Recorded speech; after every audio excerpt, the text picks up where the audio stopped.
Hi, in this tutorial I'm going to show you how to install custom font in Blender. So if you want to do it, you need to download a font that you want to use. You can find a lot of really useful fonts in link that I included in description of this video. When you download the font, it will be on zip format. For example, I have here super funky font.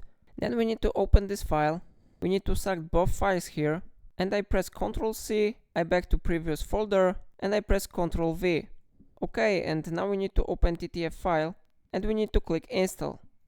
After that, the font will be successfully installed. So now we need to close this window and we need to go back to Blender. Then we need to create a new text. So I go to add and then I go to text. We need to click on text and open this one window, data, object data properties. And here on font settings, you can go to icon with directory.